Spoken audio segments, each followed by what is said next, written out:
Oke, standby, kamera ready, sound ready, 3, 2, 1, action. Dimana Bapak kemarin udah ngejelasin ya, dari baik teori ataupun di penyebaran. Kita akan rumuskan satu-satu dari 3 teori utama yang ada di APS. Terus nanti kita lanjut ke teori yang akan dari Bapak, yang teori Tiongkok, Persia, dan juga Arab ya. Kemudian selanjutnya yang kemarin Bapak jelaskan apa yang harus ketahui dari teori-teori masuk Islam. Yang pertama apa kalian? Seorang. Nah. Terus?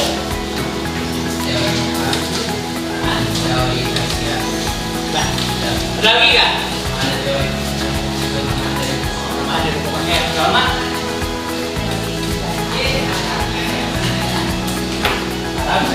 Ada lagi kan? Kemudian yang dimana Islam masuk ke Nusantara itu yang dikemukakan oleh teori Arab yang dimulai dari abad ke-7 yang melalui jalur perdagangan yang dimana Selat Malaka pada saat itu merupakan jalur perdagangan internasional yang dimana para pedagang dari India atau Gujarat, Persia, Arab, Tiongkok melakukan perdagangan di situ. Selain melakukan perdagangan, mereka juga membawa dari segi kepercayaan dan juga kebudayaan, sehingga agama Islam masuk melalui jalur perdagangan pada saat itu. Yang dimana sebelumnya masyarakat Nusantara itu memeluk kepercayaan Hindu dan Buddha. Yang selanjutnya tatkala runtuhnya Hindu dan Buddha di Nusantara menggantikan legitimasi kekuasaan tersebut menjadi kerajaan-kerajaan Islam. Selanjutnya prosesi masuknya Islam ke Nusantara yang pertama melewati yang dimana pada awal para pedagang ini bukan hanya membawa misi untuk kegiatan ekonomi, tetapi juga membawa baik itu kebudayaan, kepercayaan, dan nilai-nilai yang ada di daerah masing-masing. Yang berpenjelasan pada saat itu kan, kenapa sih para pedagang membawa gitu, bisa mempengaruhi masyarakat lokal tersebut? Karena yang dilihatkan oleh para pedagang itu adalah nilai, baik itu nilai sikap, karakter yang dianggap baik oleh masyarakat pribumi, sehingga masyarakat pribumi tertarik terhadap masyarakat Islam. Yang kemudian masyarakat pribumi pada saat itu ya istilahnya karena melihat baiknya karakter dari para pedagang-pedagang muslim, baik itu yang datang dari Arab, Gujarat, dan lain-lain, sehingga mereka melakukan perkawinan atau yang maksudnya ayah rasa kasmaran terhadap karena melihat karakter yang baik.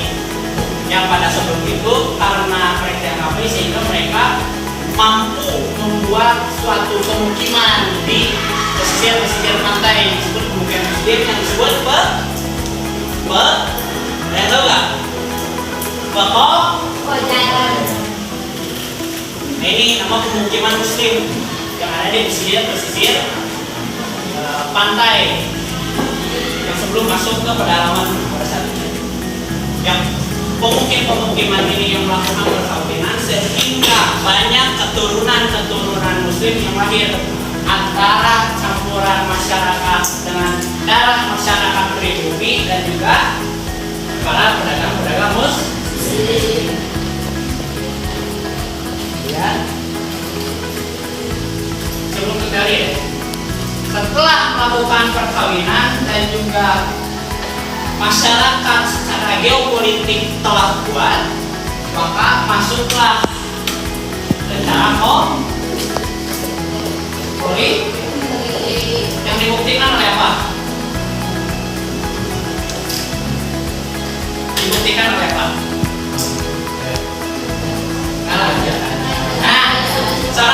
Seorang. Pergi. Ini sampai selesai. Oke. Baik, ada lagi kan?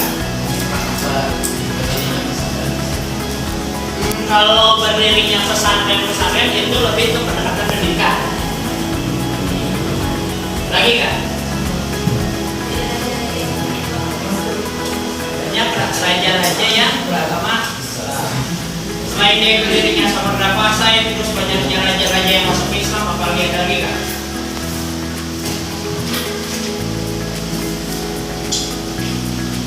Dua-duanya benar. Jadi politik itu yang dimana kita harus melihat hegemoni dari masyarakat pada saat itu kayak gimana. Masyarakat saat itu sangat kental dengan nilai-nilai feodalisme, yang dimana apabila raja mengikuti suatu ajaran, maka otomatis rakyatnya pun akan mengikuti apa yang diikuti oleh raja. Maka berdirilah sebuah kerajaan-kerajaan Islam di Nusantara itu yang disebut dengan segi politik. Samudra Pasai, rajanya Malikus Kasale yang pertama, terus kerajaan Demak, itu kan. Demak itu bisa dikatakan sebagai terusan estafet dari kerajaan Majapahit, karena Raden Patah itu anak dari Raja Brawijaya V. Yang dimana Raja Brawijaya V itu raja apa? Raja Majapahit terakhir kan. Maka dikatakan Kesultanan Demak itu sebagai terusan dari estafet kepemimpinan Majapahit. Selain dari politik, ada juga peran ulama. Selain pesantren apa? Satu ajaran yang dianggap sama dan dapat diterima. Tasawuf.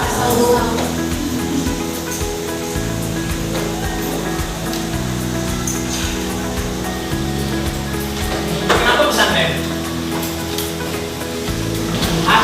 Pesantren adalah adaptasi dari sistem pendidikan agama Hindu yang disebut padepokan. Ada lagi nggak? Lagi nggak? Wali Songo, oke, bisa. Itu Wali Songo itu pendekatannya beda-beda, ya, pendekatan kebudayaan. Kalau tasawuf apa? Pesantren oke lah. Tasawuf itu adalah kayak adaptasi dari pendidikan sebelumnya, ajaran Hindu dan Buddha. Kalau tasawuf kayak gimana? Cara. Jangan si Pirgi, jangan si Bila, jangan si Gama. Kalau Siti gimana?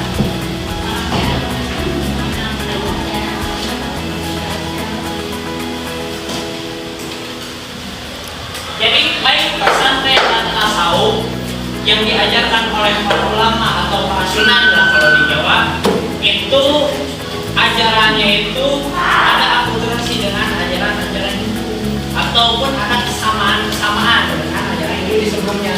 Seperti tasawuf. Tasawuf itu suatu ajaran yang dimana mendekatkan diri antara dengan batin manusia, jiwa manusia dengan Tuhan secara langsung, kayak gitu. Sama kayak kalau di agama Hindu itu pernah jelasin semua kan? Semua yang matinya itu kecil, badannya hilang. Ya mungsa ada Rogo Sukmo. Kalau Rogo Sukmo itu kalau Bhairava Tantra, dia kebalikan dari mungsa, dia membubarkan langsung. Yang nanti muncul sarden, nyepet, makan daging manusia kan gitu. Yang nanti diadaptasi jadi panggilan, pernah jelasin itu kan? Ada kesamaan sehingga itu antara hubungan batin antara manusia dengan Tuhan yang dianggap sebagai suatu entitas keabadian, sehingga diterimalah baik itu melalui pendidikan pesantren dan juga ajaran tasawuf. Selain dari ini ada lagi apa tadi? Sunan Kalijaga melakukan pagelaran wayang dengan memasukkan nilai-nilai Islam ke dalam cerita. Seperti apa? Adanya unsur punakawan, itu kan? Punakawan nggak ada loh di Ramayana itu nggak ada punakawan, di Mahabharata itu nggak ada punakawan apa itu? Semar, Gareng, Petruk, Balrog, udah yang kuat ya. Kalau di Sunda itu Cepot, Dawala, Semar, ada lagi teh? Tadi ada Selain dari wayang, apalagi? Nyanyian. Yang paling terlihat ngajubluk gede.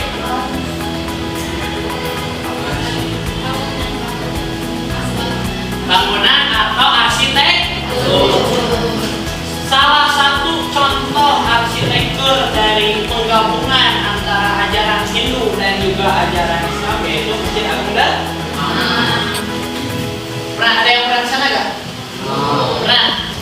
Di Masjid Agung Demak itu ada makam Raden Patah yang di sebelah utara, benar kan? Ada makam banyak di situ.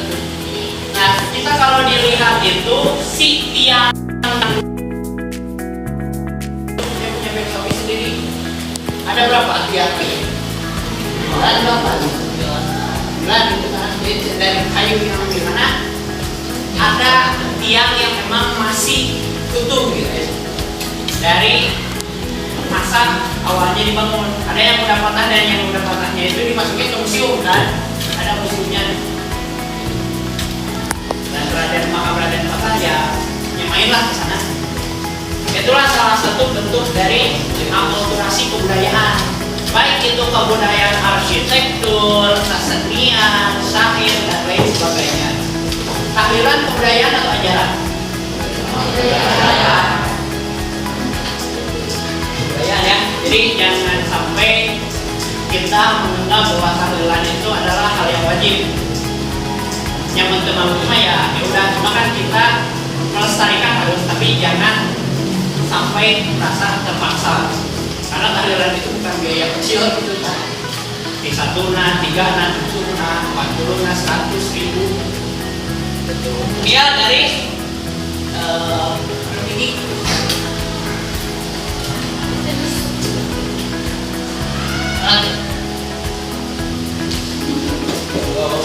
dari proses penyebaran Islam terusan. Nah, tangkap sampai dia. Kamu udah lawanan nih sana. Dan tangkap.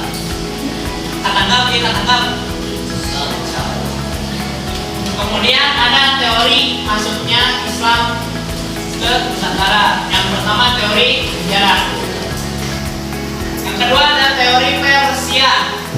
Yang dimana teori Persia ini dikemukakan oleh Hussein Jayadingrat, yang dimana menyatakan bahwa Islam masuk ke Indonesia melalui pedagang Persia. Kalau Persia sekarang negara apa? Irak kan? Yang dasarnya adalah kesamaan budaya seperti makam Nabi Ibrahim, Amarera yang mirip wilayah di Persia, kesamaan ajaran Sufi, penggunaan istilah Persia dalam huruf Arab, dan tradisi Asyura seperti Tabligh dan Bubur Suro. Tasawuf itu dibawa oleh Sufi. Jadi orang yang mempelajari tasawuf dan juga mengamalkan tasawuf dan juga dianggap sebagai ulama tasawuf itu namanya Sufi. Nah, Sufi itu berasal dari Persia, maka dikemukakan bahwa Islam itu salah satunya melalui jalur Persia yang melalui 3 tahapan. Yang dimana yang pertama adalah tahap kedatangan, lalu tahap penyebaran, pengenalan terhadap masyarakat lokal, lalu ada perkembangan, yaitu melalui ajaran-ajaran yang diajarkan kepada masyarakat lokal. Itu teori Persia. Yang terakhir ada teori Mekah, yang dimana teori Mekah ini didukung oleh Bandler dan Buya Hamka. Bapak ada bukunya yang Buya Hamka, kalau mau pinjam besok jangan lupa di fotokopi.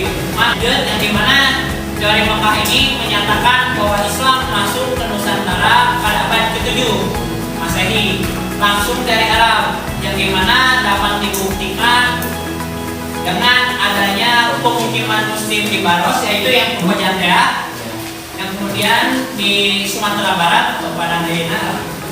Sumatera Barat itu pada Bukit Tinggi, Kabupaten Alor, Kabupaten Kota 50, Pariaman, Padang Panjang, daerah Minangkabau. Sumatera Barat pada tahun 674 Masehi, serta catatan Tiongkok dan dinasti Tang dan aktivitas pedagang Muslim di masa kerajaan Sriwijaya. Begitu.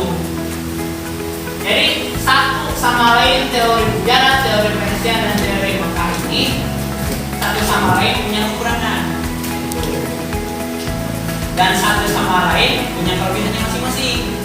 Jadi belum ada sampai sekarang big teori yang benar-benar menyatakan bahwa teori besar bahwa Islam yang pertama kali masuk ke Nusantara itu teori yang paling konkret, yaitu yang mana?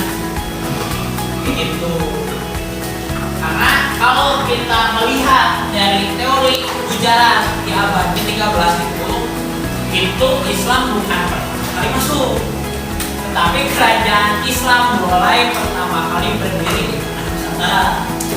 Kan itu kan di teori ujaran itu kan ditemukan bahwa munculnya kerajaan-kerajaan. Kalau munculnya kerajaan itu kan pasti memiliki proses untuk ujung-ujung jadi raja. Itu kan kita sama mungkin kan tidak abrak-adabrak gitu. Pasti ada prosesnya yang akan dilalui. Nah, teori ujaran itu kurangnya seperti itu karena dia tidak melibatkan teori yang lokal itu, teori alam. Dia tidak melibatkan dari pengaruh-pengaruh Arab, sehingga itu kekurangan dari teori ujaran. Kalau teori Persia itu kan bisa dilihat dari hegemoni masyarakat sekarang, yang dimana di Indonesia itu masyarakatnya itu mayoritas adalah penganut Sunni atau Islam Ahlus Sunnah wal Jamaah, gitu kan, Islam Sunni. Jadi ada yang mengkafirkan Umar tuh, ada kan? Ada yang berani mengkafirkan Abu Bakar, nggak ada kan? Karena kita adalah Islam Sunni, bukan Islam Syiah. Kemudian teori Mekah didukung oleh Fadl. Kalau dilihat dari teori Mekah itu masih bukan, bisa jadi karena itu kan sudah masuk periode dari kekuasaan kerajaan generasi Umayyah Abbasiyah kan. Cuma di sisi lain tidak ada dokumen ataupun artefak-artefak yang sekuat dengan dua teori sebelumnya. Itulah kekurangan dari teori tapi sini paham deh tentang teori tangkap deh baik lawan-lawannya yang mana jangan tangkap deh dari tiga teori ini, paham nggak? Baik itu teori darat, teori Persia, dan juga teori Mekah, teori Arab. Paham? Teori narasi. Nah, kemudian ada faktor-faktor yang dimana kita mengetahui bahwa Islam di Nusantara ini berkembang berbeda dengan di daerah lainnya. Apa perbedaannya?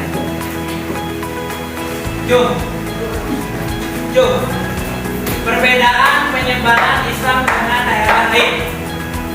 Ada salah satu daerah yang Toki, gimana ini?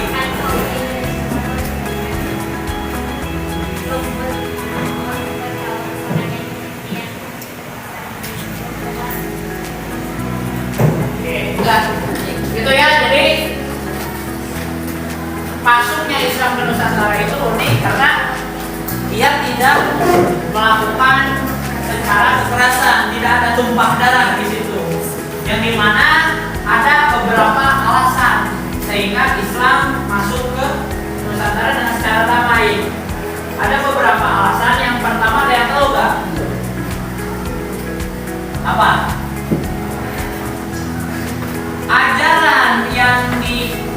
Ajaran agama atau ibadah, kita singkat ibadah yang dituntut oleh agama Islam itu dinilai sederhana dan mudah. Itu kenapa Islam di Indonesia dapat diterima yang secara damai, karena ini alasan pertama. Baik ajaran, upacara keagamaan, dan lain-lain syariatnya itu dianggap mudah pada saat itu dibanding dengan ajaran sebelumnya.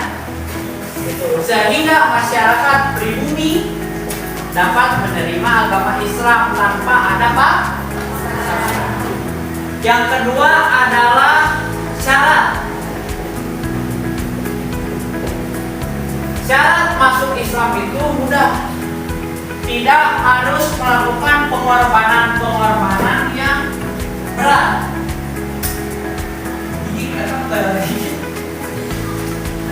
Tidak.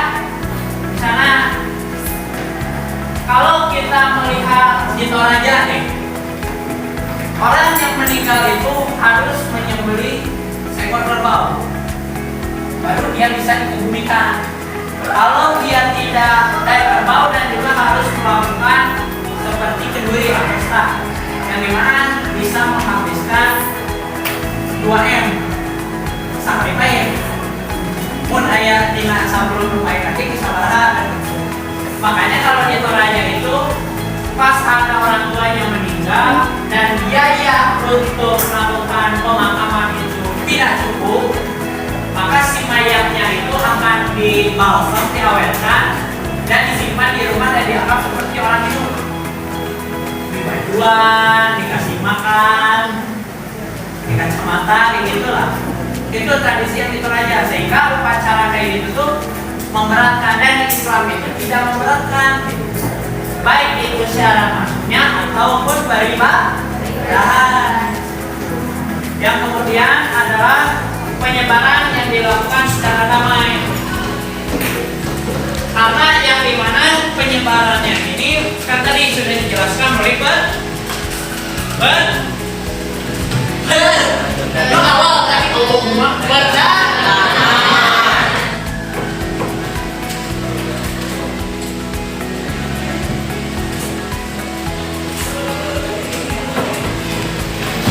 Berbeda dengan Kristen. Kalau Kristen kan dibawa penjajah gitu, sudah ada bentrokan.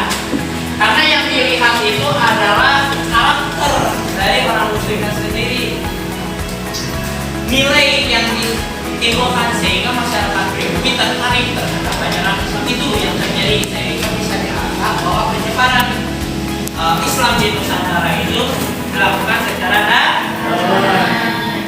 Yang kemudian adalah apa? Runtuhnya Majapahit dan Sriwijaya ya?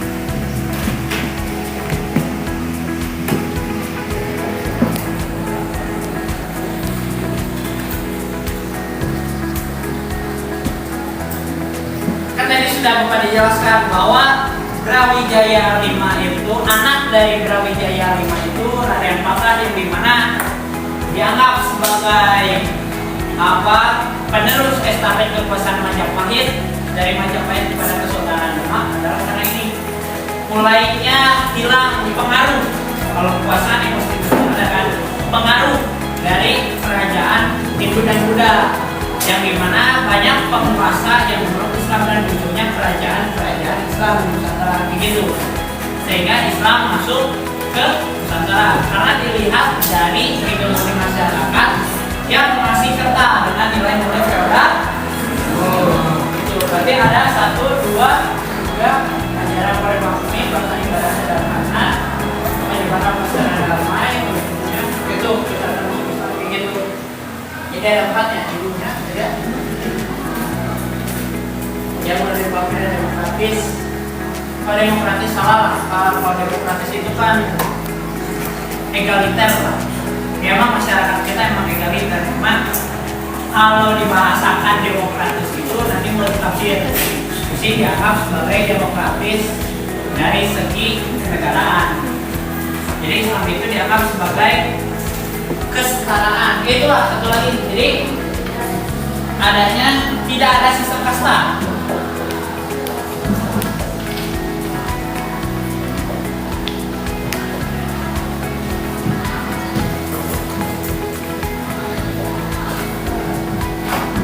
Tidak adanya sistem kasta sehingga masyarakat baik itu Sudra dan Waisak tertarik terhadap ajaran Islam terusan.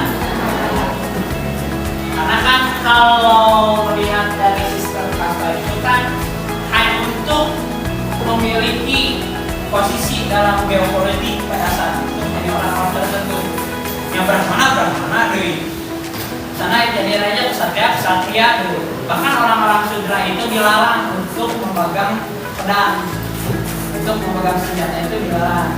Selain dari kaum ksatria dan juga kaum brahmana, itulah cuma dari syarat atau faktor-faktor yang mendorong Islam mudah diterima oleh masyarakat beri. Tapi sini ada yang mau ditanya nggak? Baik, tidak, wah ya tuh. Ada nggak? Nah, paham. Dan tidak ada.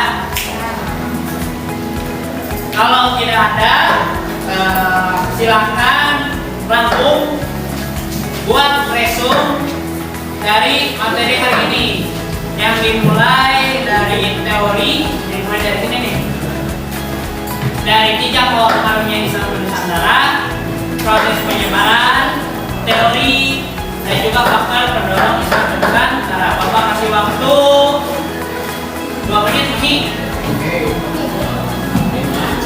5 menit lah. No. Ya bentar, Bapak yang ada absen kelas. Tanggal apa? Yang belum?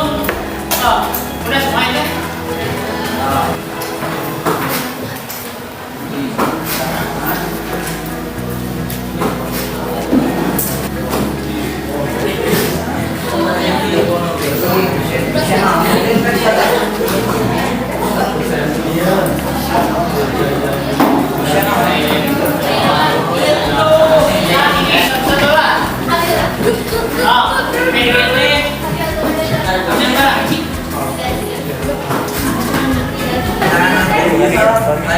Lain agama Islam, lain agama Islam yang pertama tapi kerajaan.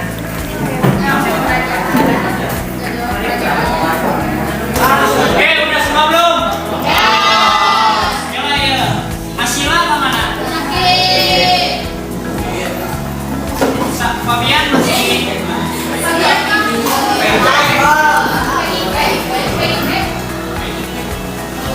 Oh, ngambil PPP. Pemim?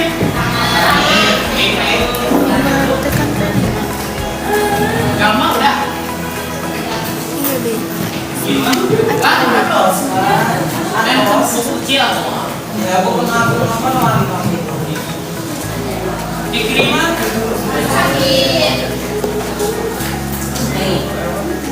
Nada? Nafi?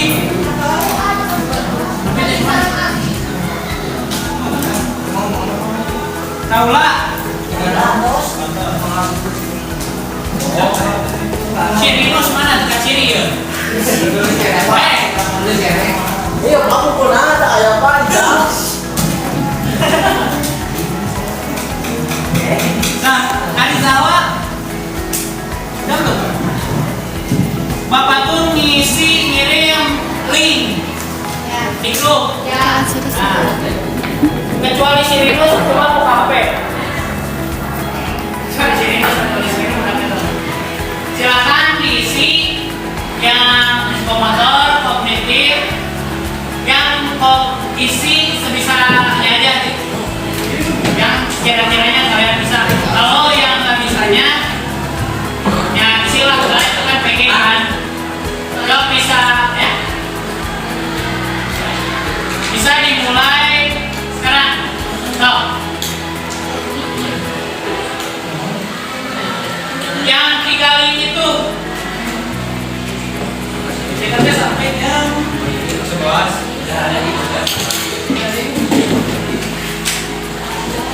Nah, udah ada itu, ada waktu Bapak.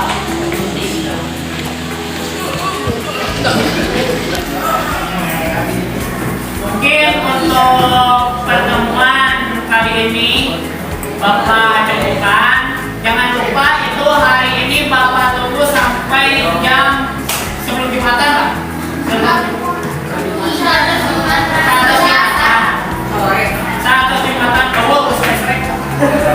Jumatan, saat Jumatan, suruh udah beres. Udah beres. Oh ya.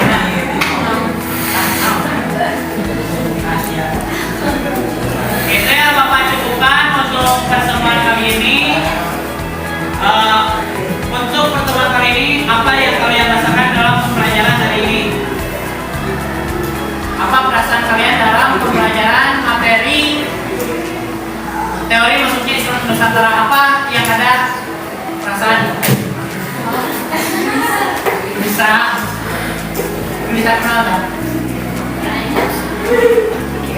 Mungkin kesimpulan untuk pertemuan kali ini bahwa penyebaran Islam ke Nusantara itu ada 3 teori. Yang pertama teori Bu, yang kedua teori Fer, yang ketiga teori Me. Pertemuan kali ini mohon maaf apabila ada kesalahan dan kekurangan. Wassalamualaikum warahmatullahi wabarakatuh.